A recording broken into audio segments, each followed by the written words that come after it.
Hi everyone, welcome to RC Model Mart. Let's see what we've got in store today.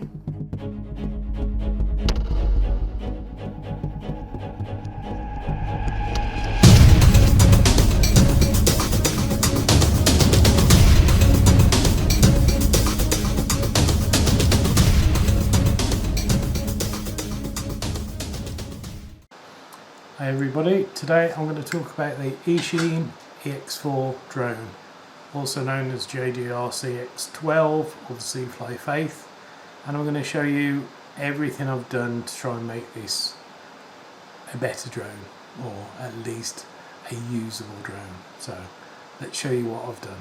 Okay, so the first thing I did when I had the X4 was I took the charger apart. Although it says balance charger, the numbers didn't add up.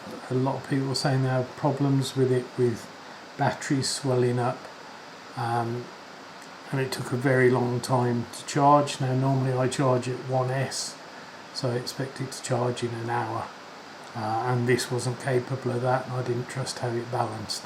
So I'll show you quickly how I did that. On the back, these little feet, these just pop out, and under each one is a screw.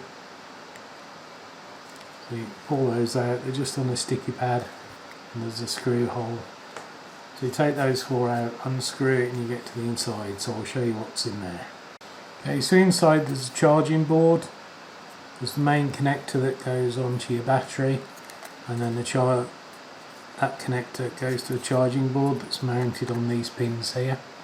The first thing I did was unsolder that, remove that charging board, and I connected a JST and a 3S battery connector, and hopefully you can see how I've done that. So the two negatives, one to your balance and one to your JST here, the positive from your balance leading the JST on the other end, and then your first one next to your negative on that pin, and the other one next to the positive on that pin.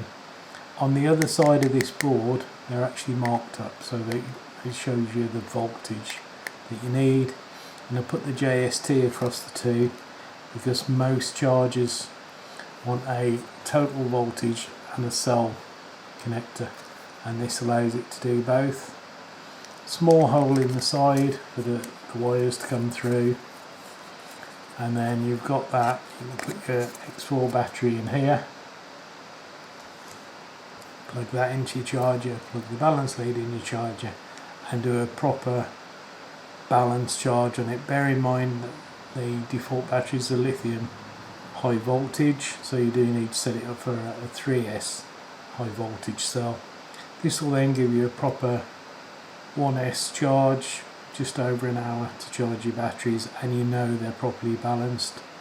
What it also does is let you see the internal resistance, and what I found out is that the internal resistance isn't great, and I don't think the battery packs that come with it are very good. Maybe that's just me, but a lot of people have had a lot of problem with the battery packs, and I'll show you some of that next as to how I've dealt with that. Okay, so if you're the average EX4 owner, what you may have noticed is that the bottom flap of your battery is starting to swell up like this, and then eventually it's going to erupt. It won't fit in the model anymore because the design means that's the bottom that goes inside. So once the battery swells, you can't actually physically fit the pack in the model anymore. Now I've got the pack here that I took out of this one. I was fortunate because they'd actually forgot to take the double-sided sticky tape off the battery when they made it, so it came out quite easily. My second one I wasn't so lucky, but if you look at this and the size of that pack, that is just how much this pack is swollen. I don't even like having it in the house. It's kept outside ready to go to a proper lithium disposal tip. but it is massively swollen, and nothing's been done with that. It's been charged as normal, charged on the proper balance charger. What I did do is I didn't fly for a month or so, and it was still in the EX4, and it's obviously on a constant drain, so don't leave your batteries in the EX4. Storage charge if you're not using it, but my other battery had been used and hadn't been stored in the EX4, and it's done the same thing. Not as bad as this, but almost as bad as this. So they are tricky to get out. They have double-sided tape on the bottom. As I say, I was lucky with this one. As you can see, it's come out clean. So the tape has to be peeled off. This side is just sponge, so it's not too bad. And there's a bit of sticky tape on the top as well. So if it's popped, your top will be coming off anyway.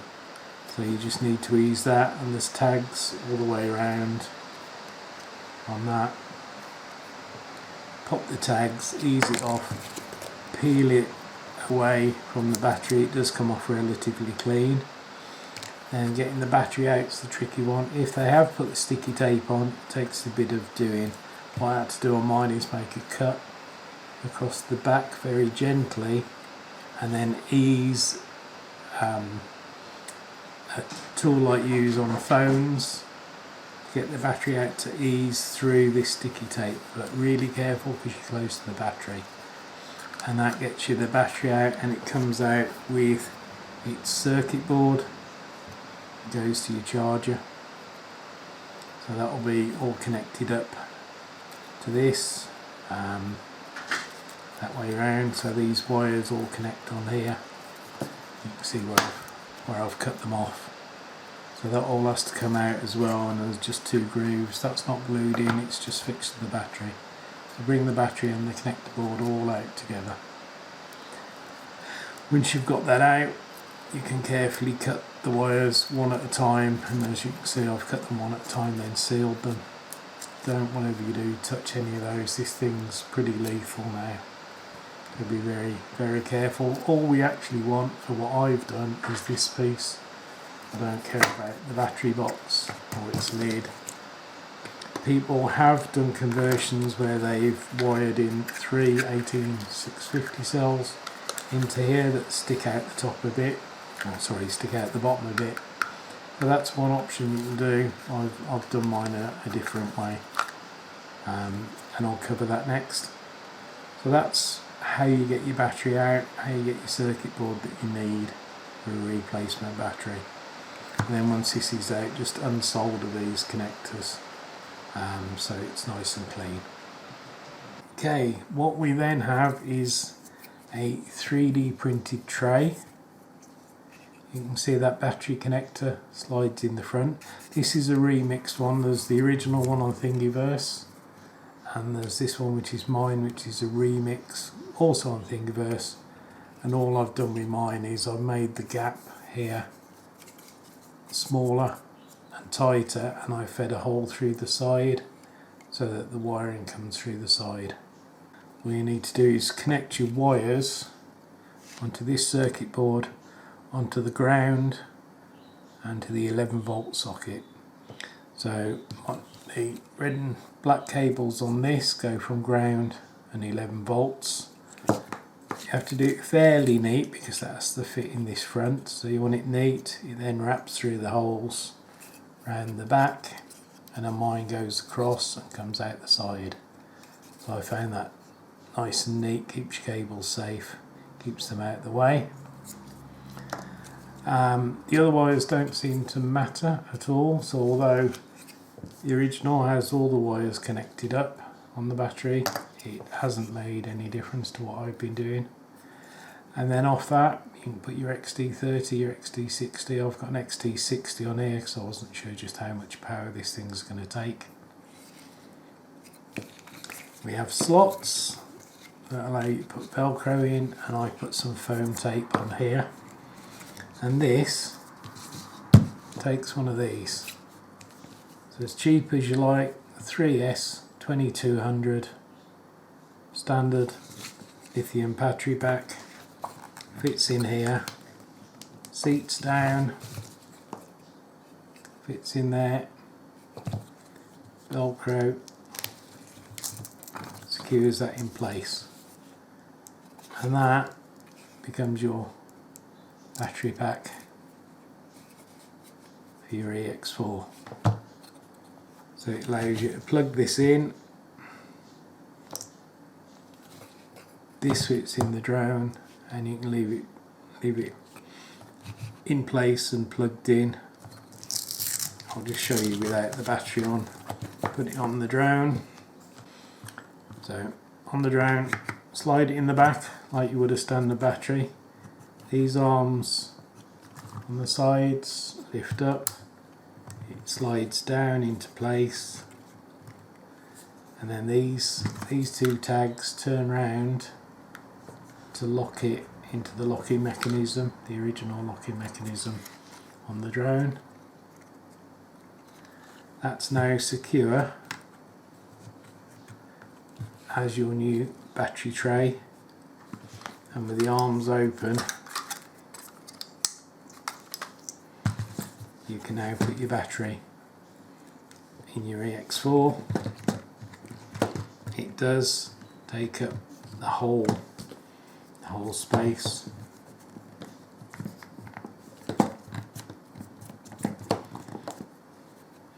And what I do is I actually have the battery the other way around, and then connect it up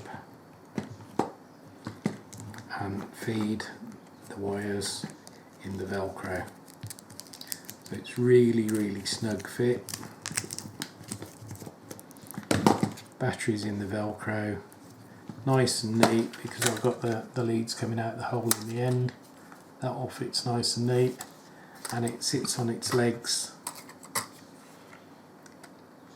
just clearing the battery, and the battery sits like that across the centre, so you can get it nice and central. Centre it up to keep the balance, and that's solid. So we're now running off a 3S 2200 LiPo. You can do this with high voltage if you want to, as long as you can fit the tray, or you can remix it. But the idea behind this is to use standard cheap 2200 3S LiPos. Makes life really easy, really cheap.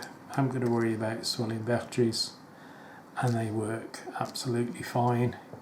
Still getting good flying time, decent performance, no issues at all. It just takes a bit of work because you have to reprogram the flight controller so that it accepts the new voltage and capacity of these batteries.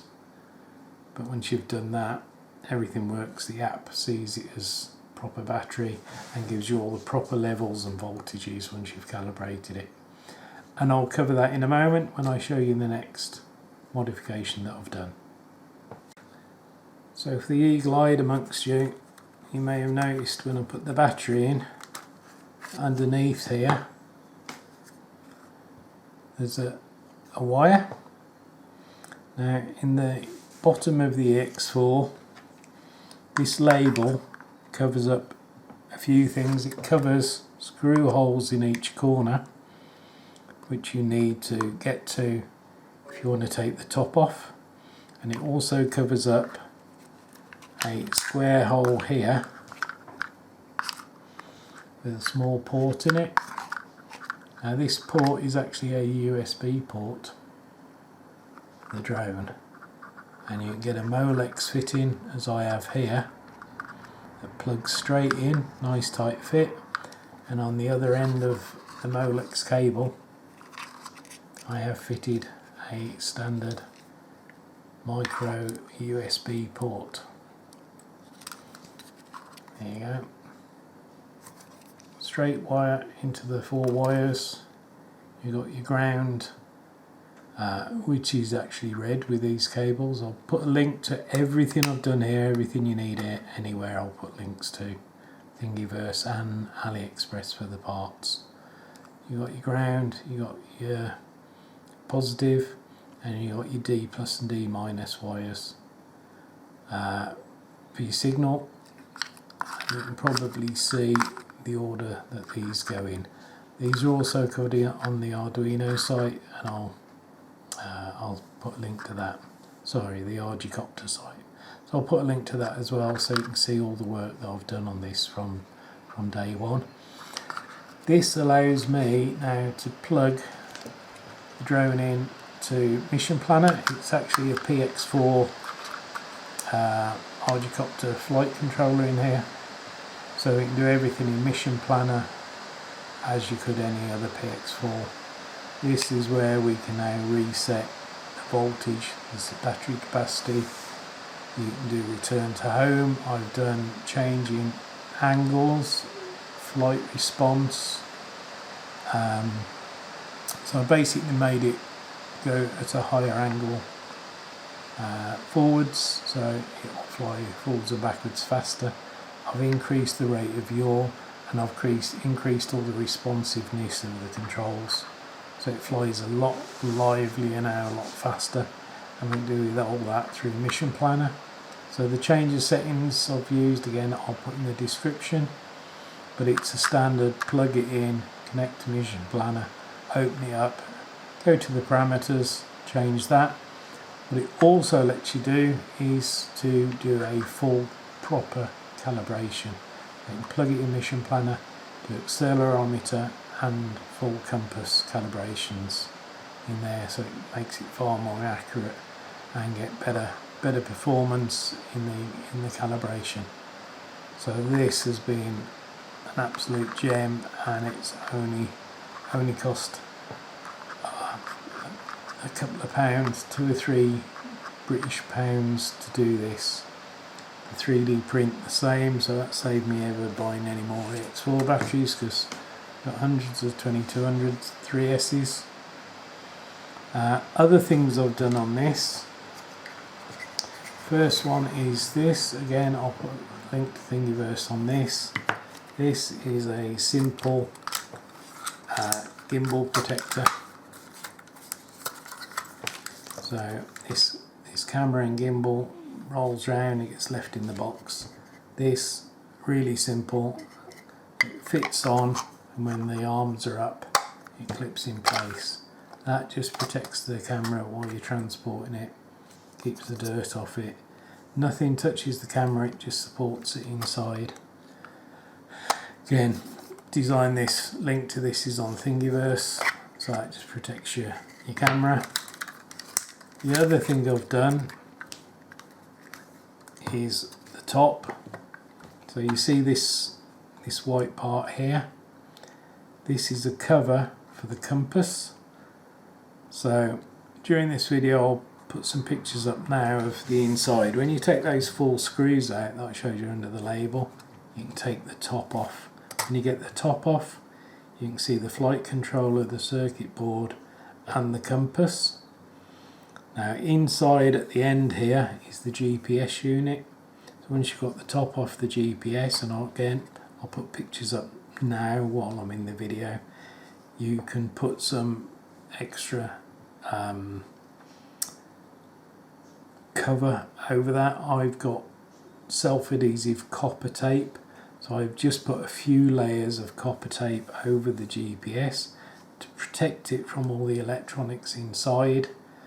That seals it away from all those electronics and leaves the GPS just to get satellites, and that really helps. So you get more GPS faster.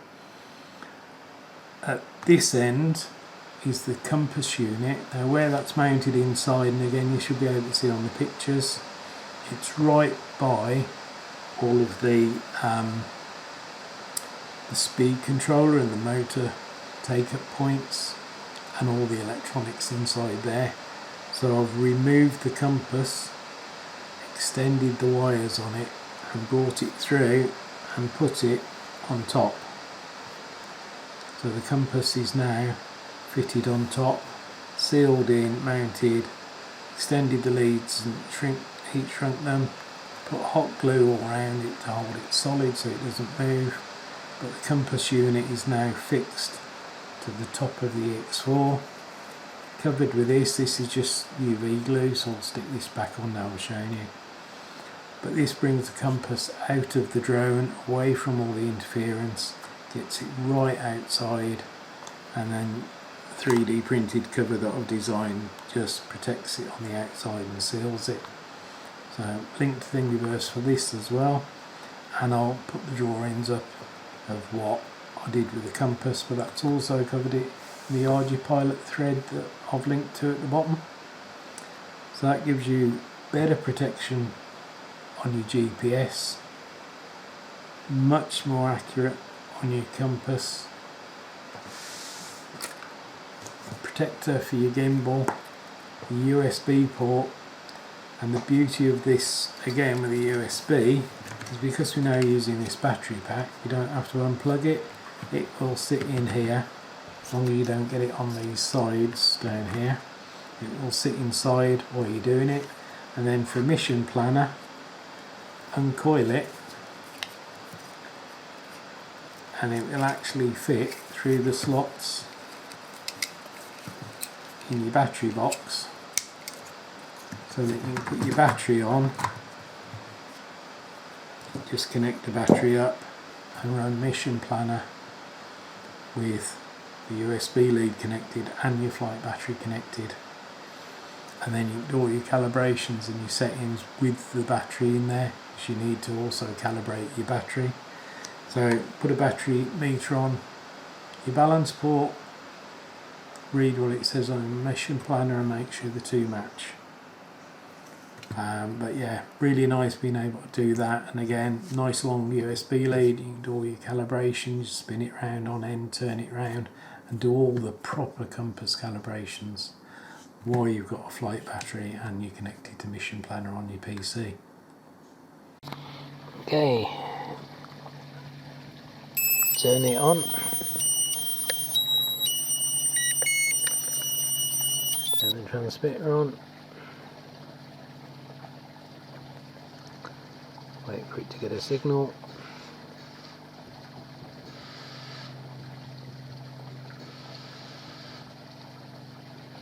then it starts to rain.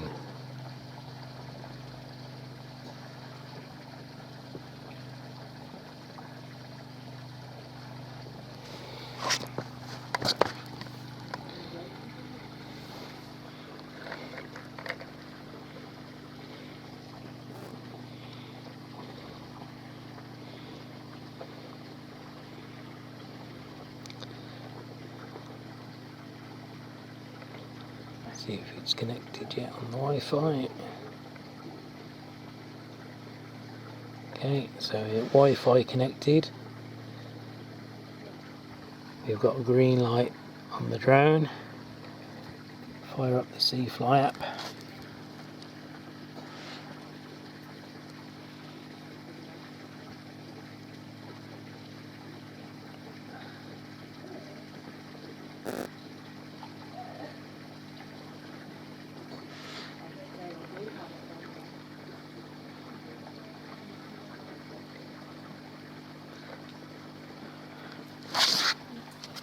Oh, here we go. So straight away it's got this check warning, that means it's connected. Click check.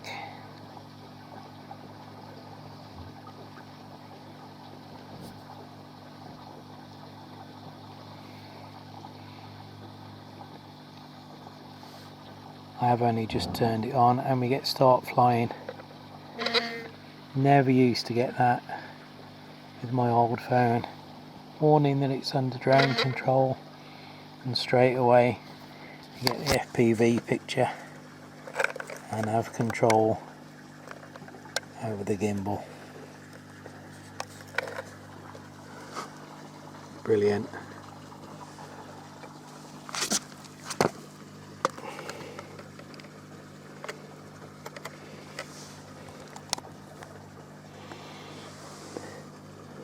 So let me activate the sticks. Up she goes.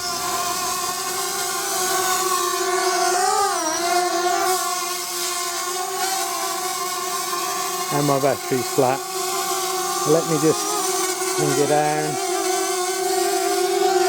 and I'll change my battery. Change the battery on my camcorder. 6 down and out.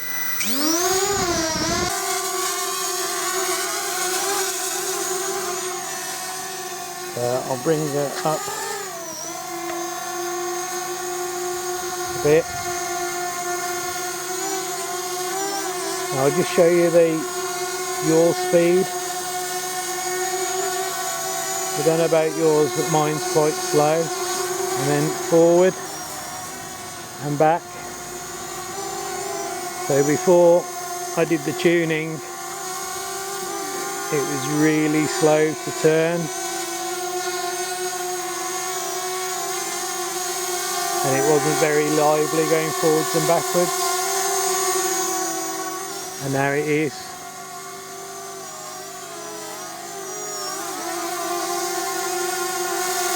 It's made a big difference in flight performance.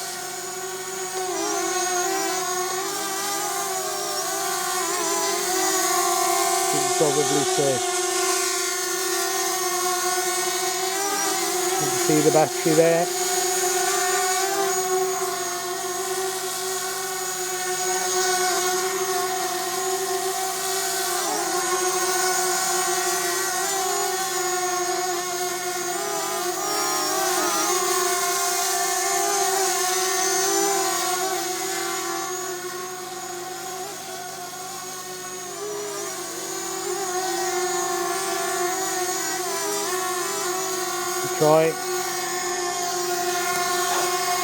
I try and do some left and right, but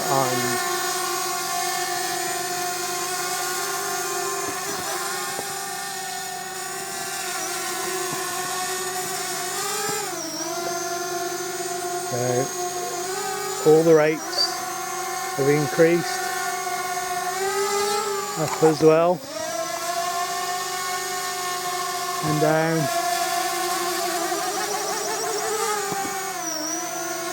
Pressing all sorts of buttons there.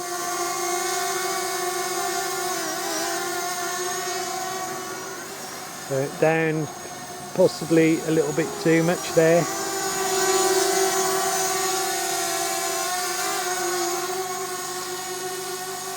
I think you can tell the speed in the flight has greatly increased. The yaw was terrible before, it was really hard work to do anything with it.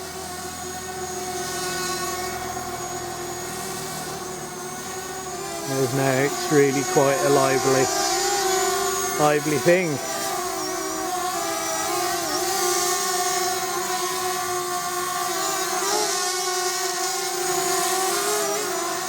So there you go. Proof in the pudding.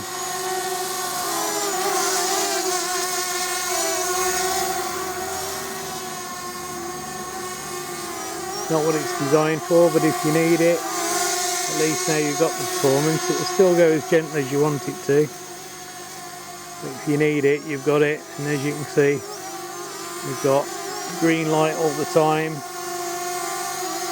It's pretty cloudy today. I've got a dozen satellites straight away, so no problem on satellites, no problem on compass. And she holds fairly steady.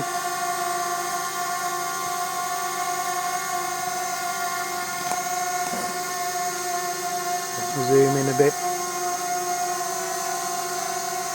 A little tiny bit of wander, but not very much.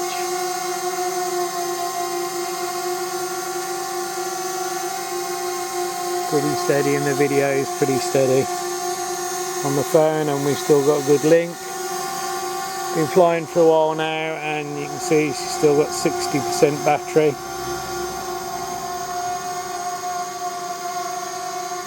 Twelve satellites, full control, and she's just sitting there. Okay, there you go.